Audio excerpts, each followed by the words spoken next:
নমস্কার বন্ধুরা, আজকে আমরা এই ভিডিওতে আলোচনা করব ওয়েস্ট বেঙ্গল গভর্নমেন্টের পক্ষ থেকে দেওয়া লক্ষ্মী ভাণ্ডার ব্যাপারে। তো বন্ধুরা, এই লক্ষ্মী ভাণ্ডারের ব্যাপারে কিন্তু একটি দুর্দান্ত খুশির খবর রয়েছে আপনাদের জন্য। তাহলে আসুন দেখিনি এই লক্ষ্মী ভাণ্ডার ব্যাপারে যে দুর্দান্ত খুশির খবরটি রয়েছে সেটি কি। বলা হয়েছে লক্ষ্মীর ভাণ্ডার প্রকল্পে ভাতা বাড়তে চলেছে। পুজোর আগেই দারুণ খবর। তাহলে আসুন দেখিনি এই ভাতা বাড়ার ব্যাপারে কি বলা হয়েছে। লক্ষ্মীর ভাণ্ডার প্রকল্প নিয়ে ফের একবারের জন্য বড় খবর পাওয়া গেল। রাজ্যের মুখ্যমন্ত্রী হিসাবে 2011 সালে ক্ষমতায় আসার পর থেকেই একের পর এক জনহিতকর প্রকল্প চালু করেছেন মমতা বন্দ্যোপাধ্যায়। তবে তার মধ্যে বেশিরভাগ প্রকল্পই রাজ্যের মহিলাদের জন্য। এই সকল প্রকল্পগুলির দ্বারা প্রচুর পরিমাণে সহায়তা পেয়ে থাকেন রাজ্যের অসংখ্য মহিলারা। এরপর 2021 সালের বিধানসভা ভোটে জয়ী হয়ে রাজ্যে টানা তৃতীয়বার সরকার গঠন করেন মমতা বন্দ্যোপাধ্যায়।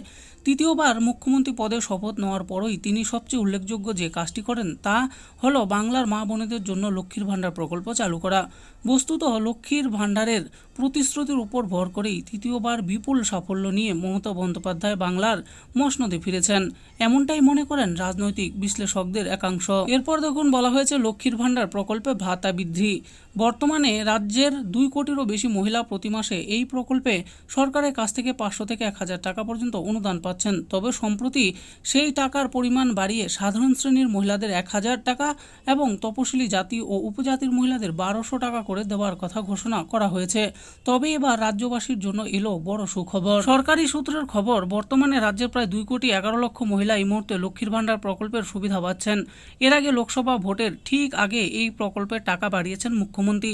এখন কানাঘুষো শোনা যাচ্ছে লোকসভা ভোট আর বিধানসভা উপনির্বাচনের সাফল্য এর দিকে নজর রেখেই এবার লক্ষ্মীর ভাণ্ডার প্রকল্পের ভাতার পরিমাণ বাড়াতে পারে সরকার। এবার আমরা জানবো লক্ষ্মীর ভাণ্ডার প্রকল্পে কিভাবে আবেদন করবেন। ফের একবার লক্ষ্মীর ভাণ্ডার প্রকল্পের আবেদন করা শুরু হচ্ছে। দুয়ারে সরকার ক্যাম্পের পরে বিভিন্ন জায়গায় বিডিও অফিস, পৌরসভা, এসডিও অফিসেও আবেদন করা শুরু হবে। এখন পর্যন্ত লক্ষ্মীর ভাণ্ডার প্রকল্পে আবেদনের সংখ্যা প্রায় 2 কোটি। তবে এবার এই লক্ষ্মীর ভাণ্ডারের ভাতার পরিমাণ বাড়ানো হবে, এই নিয়ে ঘোষণা হতে পারে বলে শোনা যাচ্ছে। এই ভাতার পরিমাণ বাড়িয়ে 1500 বা 2000 টাকা করা হতে পারে। তবে এই নিয়ে এখনও আনুষ্ঠানিকভাবে কোনো কিছু ঘোষণা করা হয়নি পশ্চিমবঙ্গ সরকারের তরফে। তবে সরকারের তরফে এই ধরনের ঘোষণা হলে আখের এই লক্ষ্মীর ভাণ্ডার প্রকল্পের কোটি কোটি মহিলাদের খুবই সুবিধা হতে চলেছে বলে মনে করা হচ্ছে। অনেকেই ভাবছেন যে আগামী 2026 সালের বিধানসভা ভোটের আগে এই নিয়ে কিছু ঘোষণা করা হতে পারে।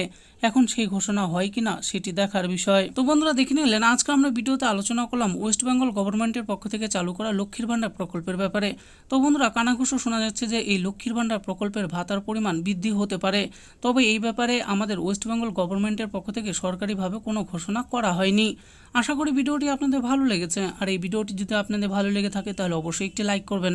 আরও এরকম নিত্য নতুন স্কিম ও আপডেট সম্পর্কে জানার জন্য আমাদের এই চ্যানেল গভর্নমেন্ট স্কিম পুরো চ্যানেলটিকে অবশ্যই সাবস্ক্রাইব করবেন। আর এই ভিডিওটি দেখার জন্য আপনাদের সকলকেই অসংখ্য ধন্যবাদ।